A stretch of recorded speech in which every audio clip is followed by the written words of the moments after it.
A visão é a seguinte, se o cara fez um trabalho bom, não interessa que não é meu. A nossa área vai ser promovida, entendeu? Não, aqui do meu lado, né? O cara tá aqui, eu vou colaborar com ele, Claro. eu vou fazer um negócio com ele. Hoje é um pega pra capar, entendeu? Porque o seu trabalho pode estar destruindo o business plan da startup do seu competidor. Isso para o avanço da humanidade significa É um terror, porque o grau de papers que poderiam ser publicados e que são coisas interessantes... perde muita coisa. Pô, é censurado. Se mata no início. Literalmente, o peer review, na minha opinião, eu tenho 40 anos disso, 229 trabalhos publicados. Para mim, tá morto. Porque os conflitos de interesse são tão gigantescos, né, por causa do mundo da startup, onde 99% é hype e 1% é real. É real mesmo, né? Não é à toa que 9 de cada 10 morrem, né? Com menos de 5 anos. Então... Mas a inteligência artificial não é mais hype.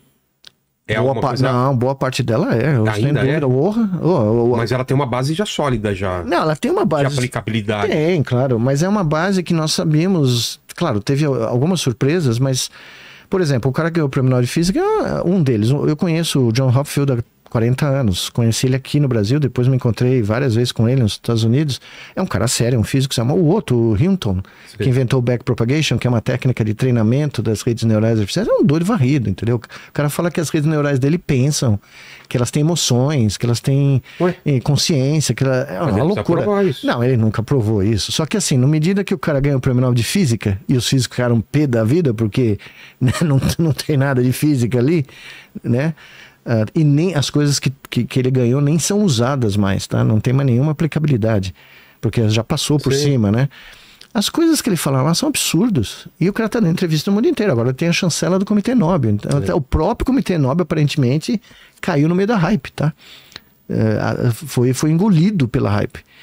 Então, o que está acontecendo? Quando o OpenAI fala que ele já tem, é tudo balela, entendeu? E tem gente questionando... Você acha que o pessoal joga para ver se vem investidor, claro, e aí claro. Ver se isso cola. E tem gente, olha no Twitter, tem gente muito séria falando que o business plan da OpenAI não vai para lugar nenhum, que eles podem falir a qualquer momento. É fadado ao fracasso. É fadado ao fracasso porque... desse hype, ganha muito dinheiro. Pô, os caras estão investindo, cada uma das Big Five lá de inteligência artificial, está investindo...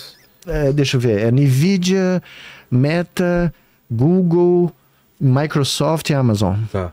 Acho que são essas 5. Big Five. Big Five. Então foi investindo quanto? 20 a 30 bilhões de dólares por ano em pesquisa nesses sistemas. E o que está acontecendo? Os caras não têm energia elétrica suficiente, porque a indústria de AI já consome a mesma coisa que a indústria automobilística consome de energia.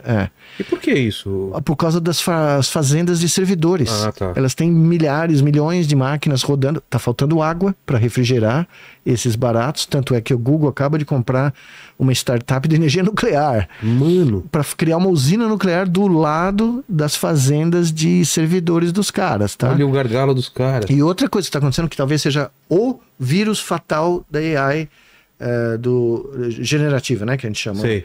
Qual é? Você não sabia, eu não sabia, ninguém aqui sabia, que todo o nosso conteúdo na internet foi usado para treinar esses modelos. Claro. De graça. A gente sabe disso. Não, agora a gente sabe, mas porque eles começou... não falavam. Não, começou em 2000, tá? Eu não sabia, até uns 7, 8 anos atrás. Enfim, o que está acontecendo?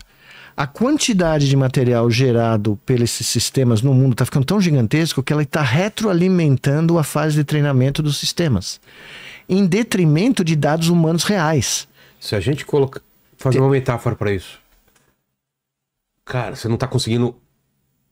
Você vai comer um alimento e você tá mastigando aquilo tanto, em vez de conseguir... Sua boca tá tão cheia que você não consegue comer mais alimento. Você tá é como a cobra comendo o rabo. Sabe aquela imagem da cobra comendo o rabo? Ouroboros. A cobra comeu tudo que tinha na terra e só sobrou o rabo dela para ela engolir. Mas quando ela volta... Isso. O que acontece quando volta essa informação? Esse é o ponto. Quando você começa a não ter disponível material gerado por seres humanos, fotos, textos, som, e você começa a alimentar esses modelos com os seus próprios produtos, você começa a reduzir a variabilidade da distribuição do treinamento. Porque você não tá... Não é qualidade, é quantidade. Não, você está aumentando a quantidade, mas você não tem a variabilidade dos nossos produtos humanos, tá? De texto, de som, de imagem. O que acontece? Os sistemas começam a entrar em pânico, eles colapsam. Até porque não é porque uma pessoa produz 1 milhão de imagens que a que produz 2 por ano não seja mais interessante para ela aprender. Não, mas o problema é o seguinte, ele começa a se autoalimentar do seu próprio produto. Nossa. Então esses sistemas começam a alucinar. Ficar viciando. Eles começam a produzir resultados que não têm a menor lógica com o mundo real. E o que está acontecendo? As pessoas estão se dando conta e não estão disponibilizando os seus dados mais. Exato. Várias iniciativas no mundo, por exemplo, artistas europeus.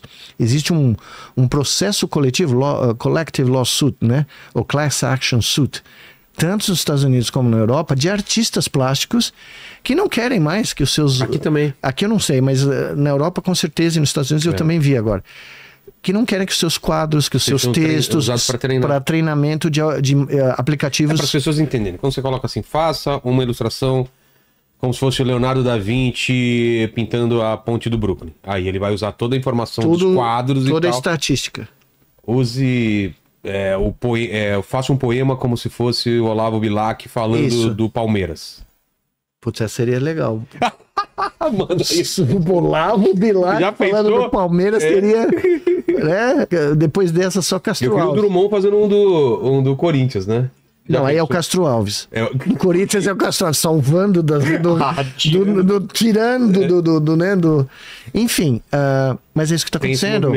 Então, não, mas veja o que está acontecendo. Vozes, imagens, textos. Por isso que eu falo aqui, o vilão do livro, que é o primeiro capítulo, eu recomendo que as pessoas... Eu não pensava nesse movimento como sendo um movimento contra robôs, ou inteligência artificial, ou algoritmos. Não. Eu vou te contar uma coisa, jogo, né? Quando eu tive que viajar ao mundo... Mas também, se os caras falam não, e como vão saber se eles usaram? Então, mas esse que eu ia entrar nisso. Quando eu estava planejando fazer o Exo aqui em 2014, eu fui para vários lugares do mundo para conhecer as empresas de robótica que poderiam me ajudar, porque eu tinha 1 ano e meio para construir um troço que nunca tinha sido feito, tá? Aí, eu não era um especialista em robótica, mas eu tenho um dos meus melhores amigos, é um dos maiores roboticistas do mundo, o Gordon Chang, que é professor da Technical University de Munich, né, que é um chinês australiano educado no Japão que trabalha na Alemanha, tá? Olha só a mistura. Para brincar. O cara é de Macau. O cara nasceu em Macau, mas é de descendência australiana. Então ele é chinês australiano. Estudou numa das maiores lugares no Japão. Trabalhou numa mega empresa de robótica. Aí foi ser professor no Technical University of Munich, que é uma das grandes escolas de engenharia de mecânica, mecatrônica, né? Pois bem... Eu fui no Japão ver os robôs, porque eu vi os troços fazendo umas demonstrações absurdas, né? Eu falei, é isso que eu preciso, né? Quando eu chego lá, eu descubro que pro robozinho da Sony andar daqui para lá, cada milímetro quadrado do chão tinha sido planejado e programado. Se você tirasse ele daquele chão... Ele não entende qualquer... Ele caía, ele ia pro outro lado. Aí eu conheci o pessoal da Boston Dynamics, ficaram meus amigos lá nos Estados Unidos, que tem aqueles robôs que dão pirueta. Tá? Aí eu falei, que loucura. Era tudo operador, não era autônomo. Tem um cara ali atrás fazendo. Outro dia o moço que vai para Marte, né? Um moço lá que vai para Marte ele deu uma demonstração da tela dos robôs, fazendo assim, fazendo os gestos, dançando. Como assim, demonstração da tela? De um robô da Tesla. Da Tesla. Os robôs da Tesla que ele tá fazendo. Tinha os operadores. E tá tomando o processo do pessoal do processo Eu Robô, né? Do filme lá. Não. Ele tinha operadores vestidos com aquelas vestes todas instrumentadas, todos os gestos dos robôs. Tinha um cara atrás do palco fazendo... Tipo marionete. Era uma marionete robótica, tá? Então, quando eu fui olhar esse mundo, eu falei, todos os vídeos que eu vi, todas as coisas que eu vi, palestra, tudo sempre tinha um truque para fazer. Não tinha nenhuma coisa autônoma. E nós construímos um protótipo, né? Para fazer alguém andar. O pessoal perguntando assim, todo mundo é amigo dele? O cara é foda. Não, o que eu posso fazer? Ninguém pode fazer. O cara conhece todo mundo. Não, o pessoal aqui, todo mundo é amigo dele. Cara. O Gordon Chang me levou. Um dia que nós estávamos construindo o Exo lá em Paris. Não é o Lenny falando, né? Eu tava com o Neymar ontem, não é isso? Não, com o Neymar não. Neymar não é meu amigo, não. Não, eu sou mais seletivo. É que você, como você diz, 40 anos. Não, para pra brincar. Imagina 40 anos, quanta gente que eu conheci. Não, eu conto às vezes pros meus filhos, eles falam, não. Aí eu vou lá e mostro a foto, entendeu? São vidas, né? Não, eu falo isso. A ciência me deu algo que eu nunca teria na vida. Primeiro eu viajei o mundo inteiro de graça. Poxa. Eu conheci o mundo inteiro. Pago pra ir lá dar palestra, tal, comer bem, ver as coisas. Aí eu conheci gente... Assim, um dia eu estava em Portugal, dando uma palestra em Lisboa, na plateia tinha só a maior pianista do mundo de Schubert, Poxa. Maria João Pires, que ficou minha amiga, do nada. Tá, Qual viu? a chance, né? Qual a chance de você estar desse sentado, encontro, dando uma palestra, a maior pianista, e ela chegou pra mim e falou assim, ela foi em Natal, foi conhecer o meu instituto, fui na escola que ela tinha de música para crianças, maravilhoso, sabe? Crianças que não teriam nunca chance de ir para uma escola de música clássica. Ela, porque ela era muito famosa, ela criou essa escola e ela subsidiava a criançada para aprender violino, piano. E ela era a maior intérprete de Schubert do mundo na época, né? E ela tá viva ainda. Ela chegou para mim e falou, tenho que te contar uma coisa. Eu, quando toco Schubert, eu vejo Schubert, eu vejo cores, eu não vejo sinestesia. Eu falei, Maria João Pires, nós temos que fazer uma ressonância do seu cérebro, porque ela literalmente via a música em cores quando ela tocava. E se ela ouvisse a mesma peça sem tocar, ela também tinha uma ilusão colorida. Sensorial. Bom, eu não pude fazer porque não era a minha área, mas ela foi falar com um grande neurocientista português, Antônio Damasio, que mora nos Estados Unidos, em Iowa, e ele fez. O que eles acharam? Que na Maria João Pires todo o córtex auditivo invadiu o córtex visual. Então quando ela ouvia a música, a área visual aqui atrás ligava. E criava uma ilusão ótica. Nossa. Então a mulher via música. Aí, inspirado nela, o que eu fiz? Eu criei um rato infravermelho. Como assim? Eu fiz um rato tocar luz invisível. Luz infravermelho é invisível para todos nós, porque o clicker da televisão é o caso clássico. Você muda de canal, você não vê o feixe indo para televisão, né? Porque nós não temos receptores ultravioleta de infravermelho na retina. Eu falei o seguinte, vamos transformar a luz infravermelho em uma sensação tátil. Eu pus um sensor de infravermelho na testa dos ratinhos e o output elétrico que detectava a magnitude e a frequência, eu implantei no córtex tátil deles. Então, cada vez que luz infravermelha aparecia no ambiente, eles sentiam como se os pelos da face deles estavam sendo alisados. Sei. Os ratinhos começaram a seguir luz infravermelho. Porque a sensação era boa. A sensação era tátil, era boa, e se eles achassem a fonte, eles ganhavam água com açúcar. Sei. Então, nós criamos um sexto sentido e transformamos a luz infravermelha, que é uma luz invisível, por isso que eu sempre falo, né? Os nossos ratinhos tocam a luz invisível. E aí eles saíram. Aí eu estudei esses ratos durante 10 anos, tá? Eu fiz o implante, não continuamente no mesmo indivíduo, mas fui estudando. O cérebro inteiro deles passou a detectar a luz infravermelha. No momento que a luz infravermelha adquiriu uma relevância, a água com açúcar, que eles gostam, todas as áreas do cérebro começaram a... E elas não esqueceram a informação tátil. Elas puseram junto. Então ele continuava usando as vibristas para tocar, porque as vibristas são os dedos do rato, tá?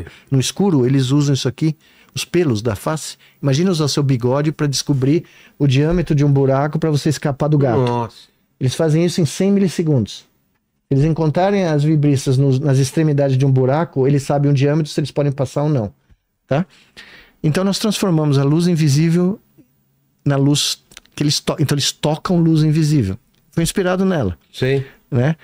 Então, eu podia te contar um monte de história. Bom, um dia eu tô lá no nosso laboratório, bate na porta, Ronaldo Fenômeno, queria conhecer o exoesqueleto. Quando que eu ia ver o Ronaldo Fenômeno entrar e conversar com ele sobre futebol? Falar... Deixa eu ver aí. Como que é? Não, esse é o Luxemburgo. Esqueleto aí, meu. Não, foi divertidíssimo, né? O cara